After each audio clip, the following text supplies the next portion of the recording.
All right. Hello, greetings, everyone. My name is Ramy and Pierre. I see someone from Rockville. Shout out to Rockville, Maryland. I'm a Virgo. I'm also the Chief Learning Officer at Break the Norm Leadership, and we're talking today about communication to inform and persuade. I just have a few brief announcements, one request for a moment of silence, and I'll explain that when we get to it. And then I'm going to dive right into the materials for today. In terms of announcements, today's session lasts 30 minutes. If you like this, there are more where this came from.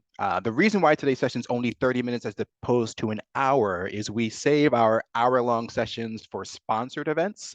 So if you or your organization would be interested in sponsoring a lunch and learn, please contact Rachel at Break the Norm Leadership, and we'll get back to you. If you want to see our past lunch and learns or see the schedule for future lunch and learns, just go to Break the Norm Leadership /LNL for lunch and learn. And just a quick intro about Break the Norm Leadership. We are an OD consulting company, small business, minority and female owned, and we provide training solutions, learning solutions, development solutions for educators, professionals, and organizations. And I will also say, I love it when people come on camera. Thank you, Carla. I see you there. It's a huge help to me in terms of doing these. So the one request is a brief moment of silence. So one of the Break the Norm leadership trainers made his transition from this earth. The whole team, we are celebrating him and all of his work with educators, young people, administrators, professionals. It was actually his idea to come up with these t-shirts. His name is Floyd Bronson. I don't know what your grief or transition tradition is, but I hope that you'll honor ours by joining us in a brief moment of silence, acknowledging Floyd's work, advancing justice, equity, and also just making the world a fun and great place.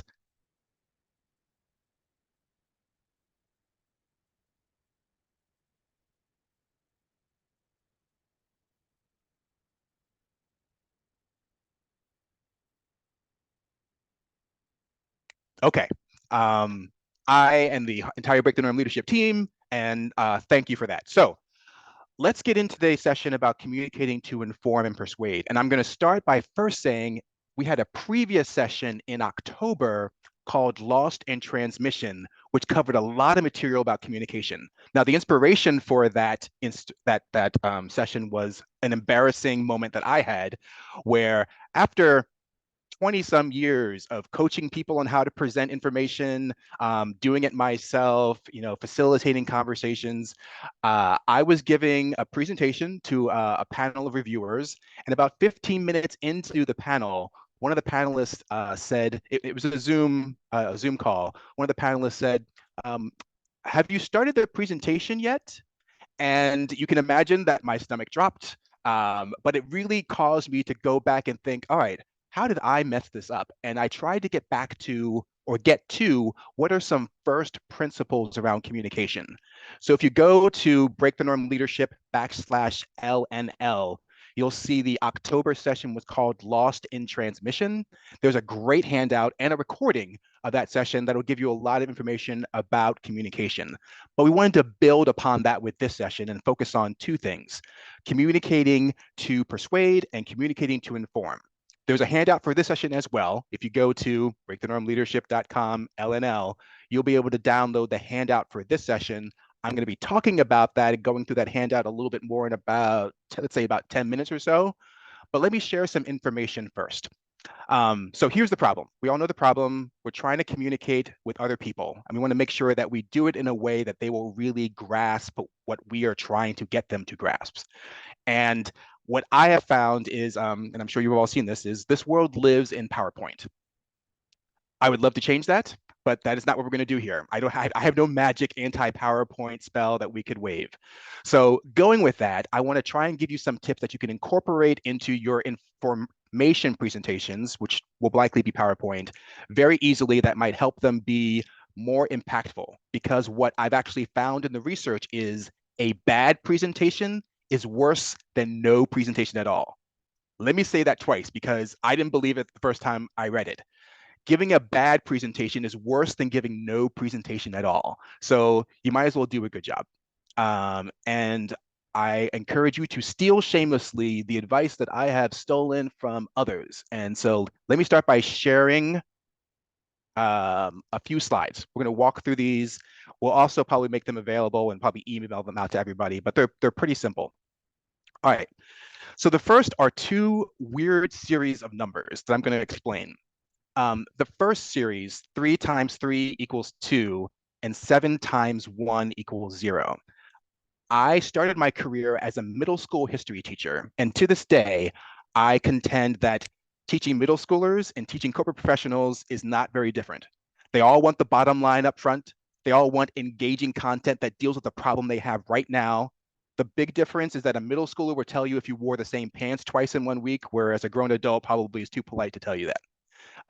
But my first day of graduate school, learning how to teach middle schoolers, the instructor put these two formulas on the board.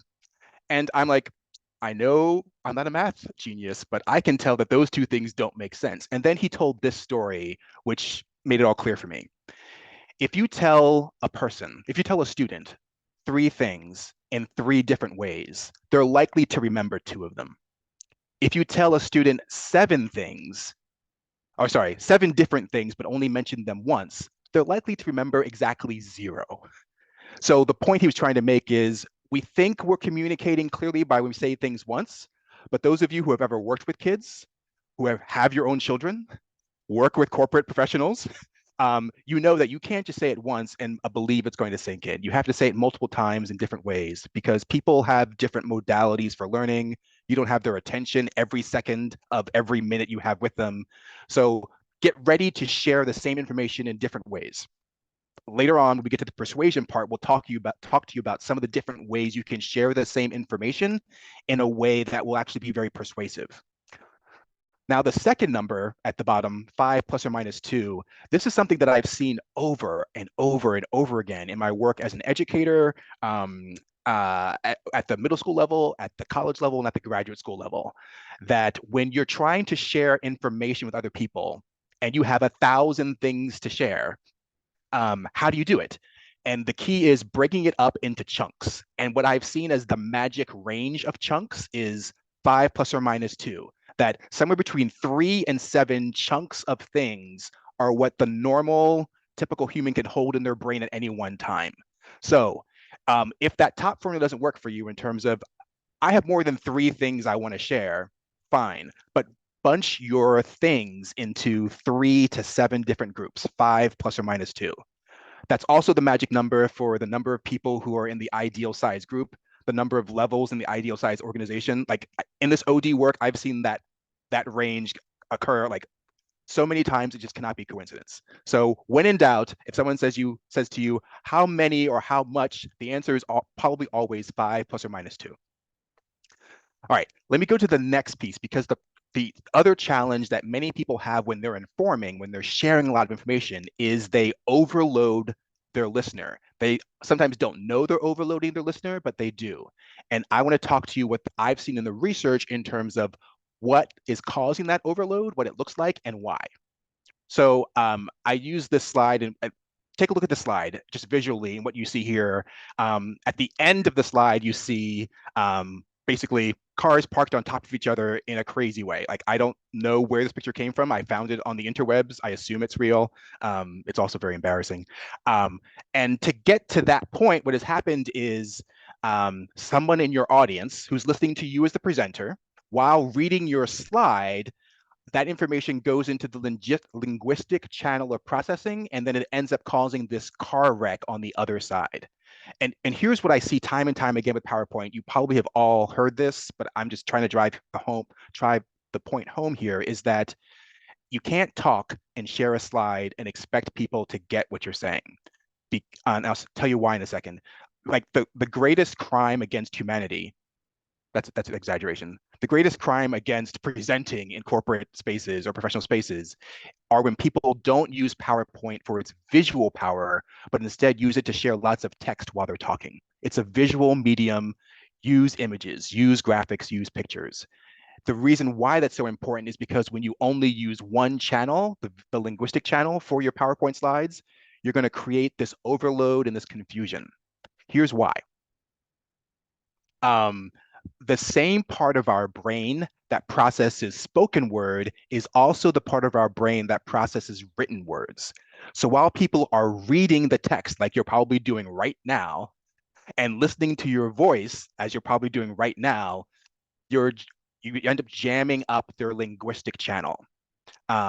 So the key, so the other piece is that when you have a slide with so many words, that could also overload people. And again, I put that fact down here at the bottom that if you overload the cognitive processing power of your audience, their comprehension drops to below what it would have been if you had done nothing at all. That people will be so confused that they won't be able to grasp the core message of your material. So bottom line, when you're communicating to inform, reduce the amount of data if you can, and if you can't, chunk it into 5 plus or minus 2 chunks. And when you're presenting to inform, which is probably going to be in PowerPoint, just to be honest, try and keep your visual data separate from your linguistic data. And if you have a slide with a lot of words, try not to talk while your audience is also looking at the slide. All right, that's all I'm going to say about informing. So let me stop sharing for a moment. And let me talk about communicating to persuade. And I'm actually going to start with the end of the handout. Oh, handout. So let me go back and share my slides one more time. Our February Lunch and Learn handout, which is here. I'm just going to give you the overview of it, but you can download it from Break the Norm Leadership /LNL. First, we present to you the principles of persuasion from Robert Cialdini. I love this work because it gives you seven different ways that you can use to persuade most humans to do anything. And once you, his book is huge, so I've really simplified it here. But once you get into his work, you're going to realize that every company has been using these tactics against you your entire life. And now that you're able to name them, you can fight back. It's just like persuasion jujitsu. But you can use these for good purposes. I feel like we should have at this point make everyone raise their hand and say, I am absolutely up to no good. I will use these persuasion principles for ethical reasons, for ethical means.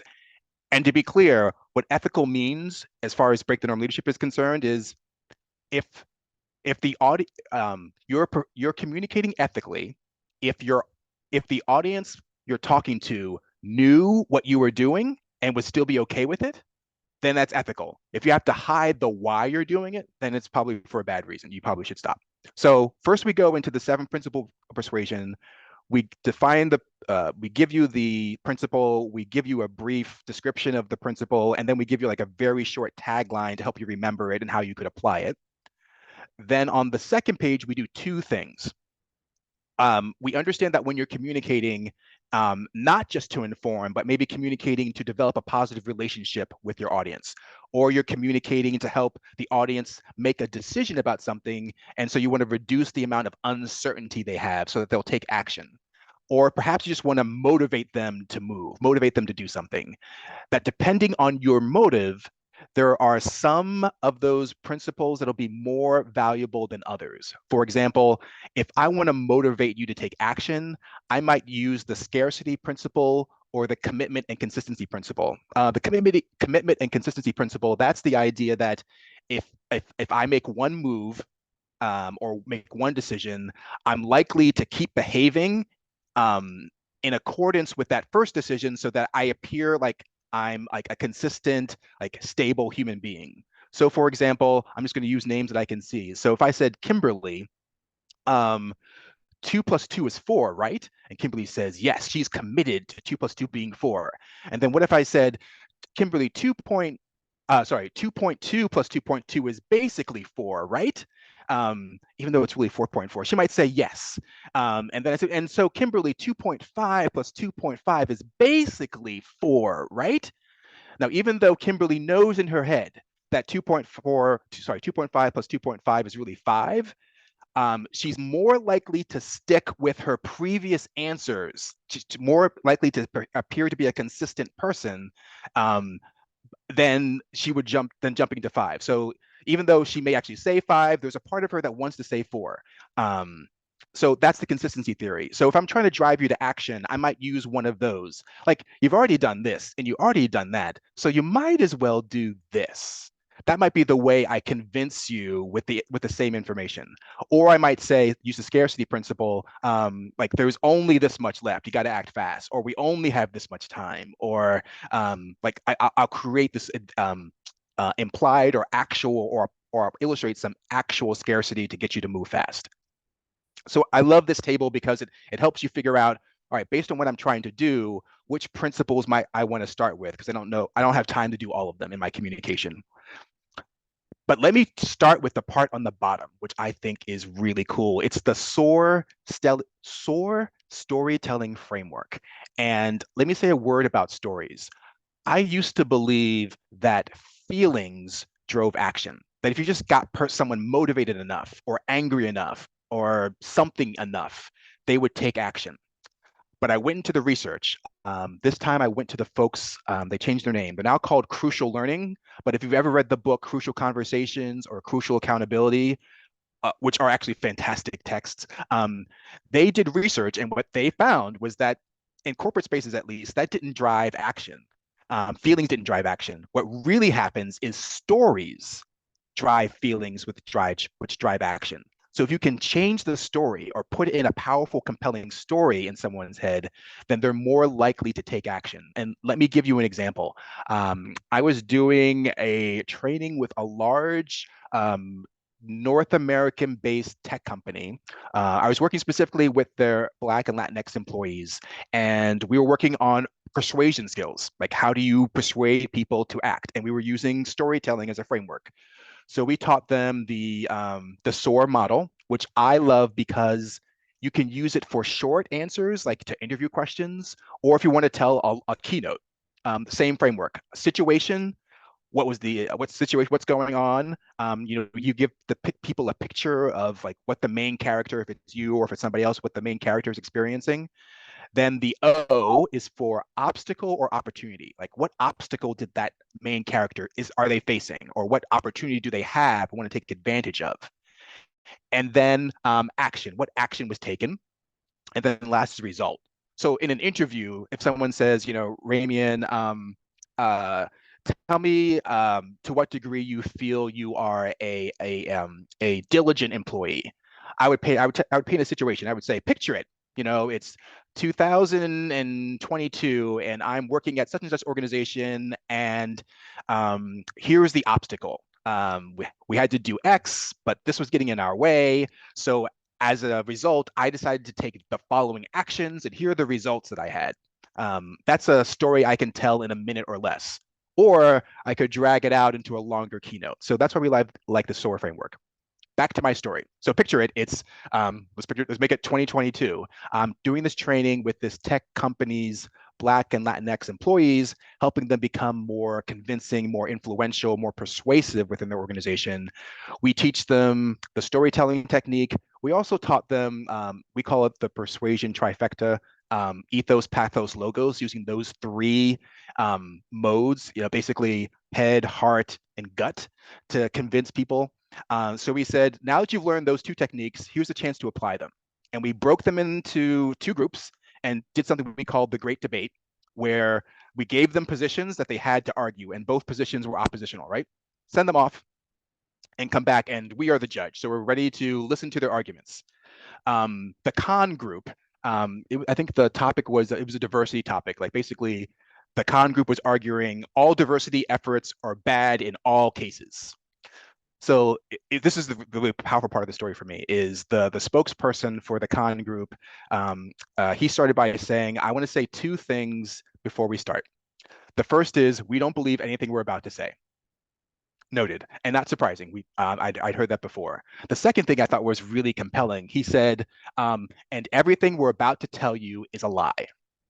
And I said, all right, I'm curious what's going to happen. And then they proceeded to tell probably about a 5 minute, no, I know exactly how long it was because we timed them. It was a 3 minute story. They told a 3 minute story about this fictional girl who had been receiving affirmative action opportunities her entire life and how these opportunities had destroyed her self-esteem. And even though everyone listening knew it was a lie, we all couldn't help but just like be drawn in. They were so good at storytelling that our brains were able to sort of ignore the part about it being all lies, and we really connected with them. It's the power of stories to really get the brains of the listeners and the brains of the speaker on the same wavelength, even when you're told in advance it's all a lie. So I just can't overemphasize how powerful being a good storyteller is. And there are a whole bunch of storytelling frameworks. Again, we just like the SOAR model, the SOAR model, because it's easy to use, easy to remember, easy to make short answers or long answers. So if you're trying to persuade someone, I would start with finding a way to tell a story, because you are literally it's a little bit of mind control, right? You're literally inside their brain, living rent free with this story, even if it's a story they don't like. It's like mute songs that get stuck in your head. Um, like the call is coming from inside the house. So please don't think of storytelling as just like a nice tactic that you can use to have your presentations or your information be more engaging, but find a way to have the have the data tell stories. And I say data there very intentionally because some people think you can only use stories with like personal things. But I spent 10 years working with aerospace engineers, and you can always tell stories about hard data, about the numbers. Same thing with financial professionals. Like you can, the numbers, what is it saying? The numbers don't lie. Which now that I say it out loud, I think the accurate, a more accurate saying would be the numbers don't lie, but the stories might. So don't think that you can't use storytelling with hard quantitative data. I would argue it's even more important to do that with hard quantitative data, since there are so many people who feel uncomfortable uh, or lack confidence around numbers. All right, so that's storytelling. I wanted to start there, but let me back up to the persuasion techniques, and I'll just quickly go through each one of these. And as I'm going through them, I really want you thinking about like your next presentation or your next opportunity to persuade somebody, which ones of these principles you might want to use. So download the handout from breakthenormleadership.com/LNL. But what I will do is I will share my screen again as I walk through these principles, and I'll zoom in so that it's a little bit easier to read if you're following along on your screens. 1 second. All right. So here we go. So the first of the 7 persuasion principles is reciprocate. Let's see if I can say this word. Reciprocation. So it is I give you this, and the human instinct is for you to give me something back in return, even if I don't ask for it. It's that whole thing, like if you've been in many cities in the US and you're walking down the sidewalk and somebody says hello, and like tries to put something in your hand, that putting something in your hand is an act of reciprocation. If I can get you to put your hand on this and take it from me, then you're more likely to listen to what I have to say because you'll feel a little bit obligated. Like whether it works or doesn't is another matter, but that's the technique. Give now to get something later, to ask for something later. Then there's the liking. This is pretty easy. It's so much easier to say yes to people or be kind to people who you like. This is something I practice and did practice seriously last year. I joke with my friends and anyone who will listen all the time that the secret to getting good healthcare in this country is to flirt with every medical professional you possibly can. So when I was in the hospital for 2 weeks last year, I flirted, I was kind, I was gracious with all sorts of people, every tech, every nurse, every doctor, every lab person I could find, because it actually makes sense in hospitals. Like people are sick, they don't feel well, they're cranky. like all the staff are not used to someone being nice. So I got the, it was on my plan to get like the best shampoo, the best Jello, like the best body wipes. So if people like you, they're more likely to say yes. Social proof. This is the idea that all these other people who you like or who are like you have said yes or taken action. So you should too, because people like to follow the crowd. And this reminds me of Morabian's research around communication. There's a popular saying, and I'm gonna get these numbers wrong, that something like 80% of your communicated message is visual, and 77% is by the tone of your voice, and the remaining is just the words that come out of your mouth. That is actually a misquote of the actual research. I went back because I just heard that so many times and didn't quite jive with me. And what Morabian's research, and Morabian, he's what field is that? I guess he's a psychologist. I think he's still, brain is fogging. He's at a university in California. I can't remember if it's one of the UCs or one of the Cal states. But what his research showed is that when given conflicting messages, people will preference what they see over what they hear, like the tone. And they'll preference the tone over the actual words. So it's more about the order in which humans perceive data. So, for example, if you're in a crowded room and everyone's talking normally, like the tone of the conversation is normal, like the normal murmur of a crowd, but suddenly everyone starts running, you're going to want to start running because your brain is saying visual data is more important than audio data, auditory data. So social proof is you want to use, that was a long diversion, apologies. Social proof is you want to use the fact that many people like your audience are already taking certain action or believing something, and that is the reason why this person in front of you should be persuaded. Then comes authority. This is you throwing your weight around, like, because I'm an expert on this, I have this degree or that experience, that I'm an authority on this, and that's why you should be persuaded to believe the thing I want you to believe or to do the thing I want you to do.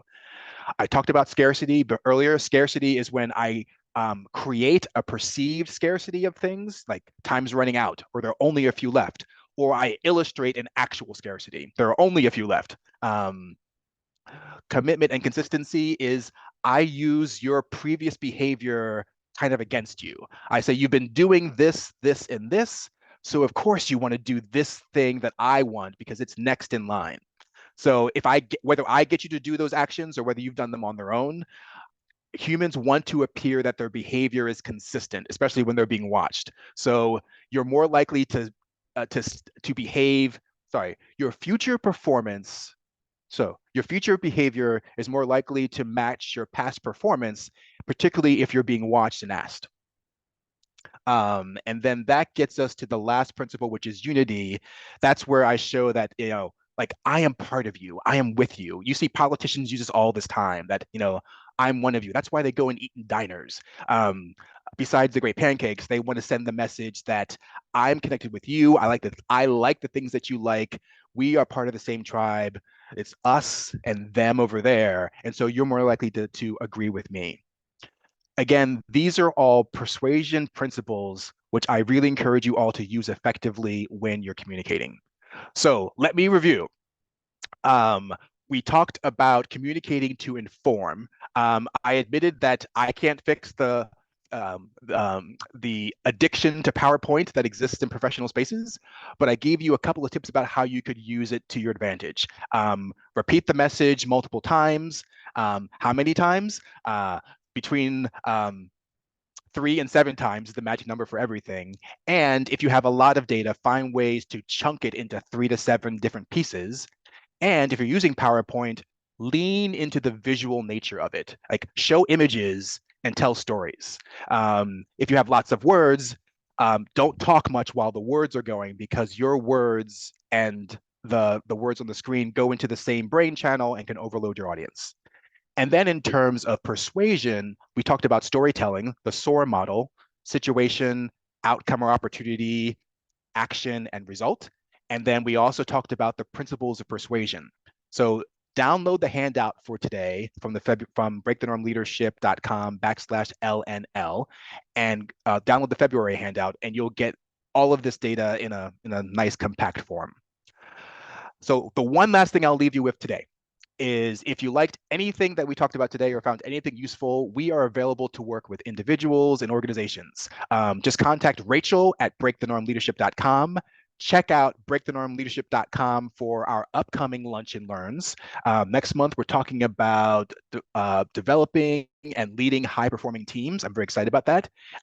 We love working with people and companies because we don't believe leadership is a title. We believe it's a skill that all levels of individuals should have.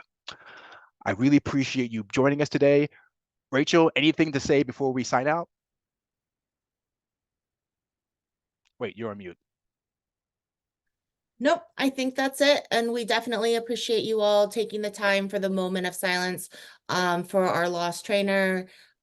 He was very valuable part of our team and will definitely be missed. Agreed. If you can hug someone you love or appreciate, please do. And have a great day, everyone.